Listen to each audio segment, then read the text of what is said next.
One thing that is, again, critically important in working a soil is to do it at the right moisture. It's a little simple field test you can engage in to let you know this soil is too dry, this soil is too wet, this soil is about right to work. Working a soil either too dry or too wet destroys structure. Wet soil is also heavy, so it's a lot more work and lifting. Dry soil just doesn't work up well. It's not a pleasant experience. So what you do is, I've done that here. I've reached down about 6 to 8 inches and I grabbed a handful of soil. I compress it and make a ball. This will vary a little bit depending on your soil texture. Sandy soils don't ball as well as clay soils. Clay soils ball up quite a bit. So I make pressure. Can I create a ball? And if the answer is no, the soil's too dry and you need to water it, wait a few days and test again before you engage in digging or any form of cultivation. This soil is about spot on. It balls up pretty good, and yet then when I kind of throw it, finger it like this, it falls apart.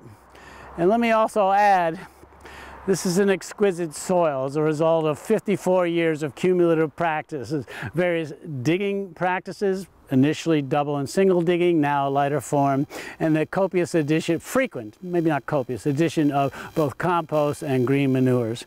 The soil has good structure. You see good aggregation. There's small, intermediate, and larger particles here. This is how you want your soil to look. You make sure that you don't dig it when it's at an improper moisture.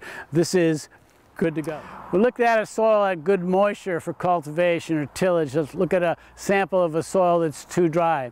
I've got a clay-based loam here, much improved, mind you, and it should ball up quite readily, especially at the right moisture. I'm going to grab a handful of surface soil here, and I'm going to ball it up. And the answer to the question is, does it ball up? And the answer is definitively no. So time out, stop. Before you work this soil, you need to wet it.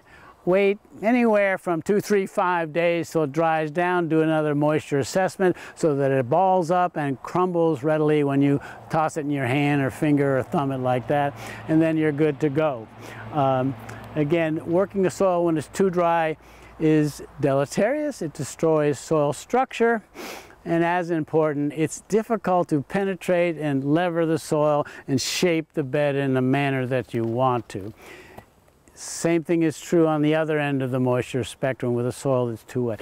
However, having said that, working a soil a little bit too dry is much less deleterious than working a soil a little too wet. And to add on to that, sandy soils are forgiving. It's probably less deleterious to work a sand either at a really dry or overly wet stage than with a clay. With a really heavy clay, working it a few times too wet will absolutely destroy the structure. You will create a type of structure that is called in the soils textbook massive structure, i.e. cloddy soil.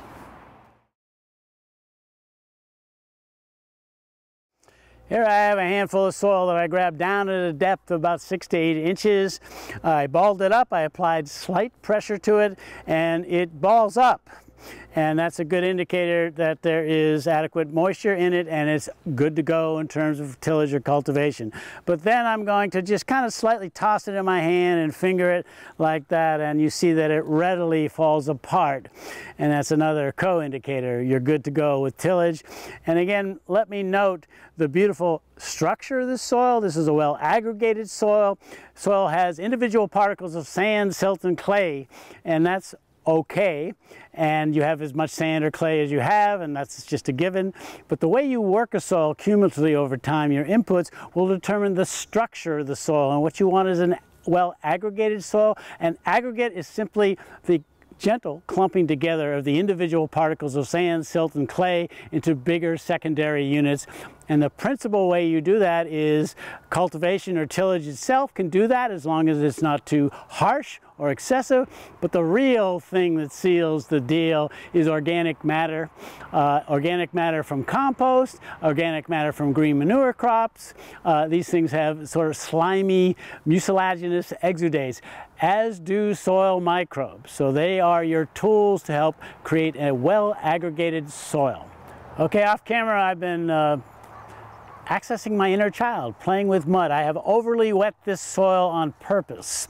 It makes me cringe to do this, but I have done it for instructive purposes. So I grabbed a handful of soil and I balled it up. Notice it drips with pressure applied. Too wet. Also notice I get a clay stain remaining on my hands here. And what I've done in squeezing it when it's too wet is I have literally squeezed out the air or pore space in this. This is on its way to becoming a massive clod. This is not what you want. If you work a soil when it's too wet, this will be the result. Concrete.